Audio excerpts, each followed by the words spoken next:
ಆಹಾ, ಒಳ್ಳೆ ನಾಟಿ ಕೋಳಿ ಸಾರು. ಅದನ್ನು ಮಾಡೋದು ಹೇಗೆ ಅಂತ ನೋಡೋಣ ಬನ್ನಿ. ಇವಾಗ ನಾನು 1 kg ನಾಟಿ ಕೋಳಿ ತೊಗೊಂಡಿದ್ದೀನಿ. ಅದಕ್ಕೆ ಮ್ಯಾರಿನೇಟ್ ಮಾಡ್ಕೊತಿದ್ದೀನಿ. ಉಪ್ಪು, ಖಾರದ ಪುಡಿ, ಅರಿಶಿನ, ನಿಂಬೆಹಣ್ಣು ರಸ ಹಾಕಿ ನೀಟಾಗಿ ಮಿಕ್ಸ್ ಮಾಡಿ ಎತ್ತಿಟ್ಕೊಂಡೆ. ಇವಾಗ ಒಂದು ಬಾಣಲಿ ತಗೊಂಡು ಅದಕ್ಕೆ ಈರುಳ್ಳಿ, ಟೊಮೆಟೊ, ಸ್ವಲ್ಪ ಆಯಿಲ್ ಹಾಕಿ 4 ಗೋಡಂಬಿ ಹಾಕಿ ನೀಟಾಗಿ ಫ್ರೈ ಮಾಡಿಕೊಂಡು ಚೆನ್ನಾಗಿ ಫ್ರೈ ಮಾಡಬೇಕು. ಶುಂಠಿ ಬೆಳ್ಳುಳ್ಳಿನ ತೊಗೊಂಡಿದ್ದೀನಿ. 4 ಬೆಳ್ಳುಳ್ಳಿ, 1.5 ಇಂಚಷ್ಟು ಶುಂಠಿ, ಪುದೀನ ಹುರಿತಾ ಇದ್ದೀನಿ. ಆಮೇಲೆ ಗಸಗಸೆ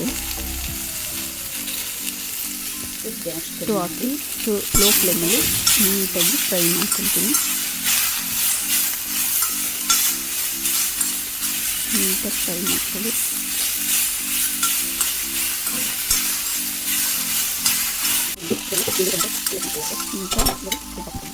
ಎಲ್ಲ ನೀಟಾಗಿ ಫ್ರೈ ಆಗಿದೆ. ಈಗ ಗ್ಯಾಸ್ ಫ್ಲೇಮ್ನ ಆಫ್ ಮಾಡಿ ಶುಂಠಿ, ಬೆಳ್ಳುಳ್ಳಿ ಮತ್ತು ಕಡಲೆ, ಒಂದು ಕಾಯಲ್ಲಿ ಅರ್ಧ ಒಪ್ಪು ಕಾಯಿನ ಫುಲ್ ತುರಿದು ಹಾಕ್ತಿದ್ದೀನಿ.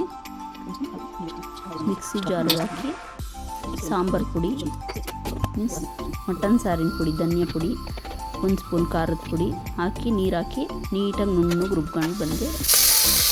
ಈಗ ಕುಕ್ಕರ್ಗೆ ಸ್ವಲ್ಪ ಎಣ್ಣೆ, ಒಂದು ಅರ್ಧ ಈರುಳ್ಳಿ, ಆಮೇಲೆ ಒಂಚೂರು ಪುದೀನ, ಮೊದಲೇ ಮ್ಯಾರಿನೇಟ್ ಮಾಡಿ ಇಟ್ಕೊಂಡಿರೋ ನಾಟಿ ಕೋಳಿ ಹಾಕಿ ನೀಟಾಗಿ ಫ್ರೈ ಮಾಡ್ತಿದ್ದೀನಿ.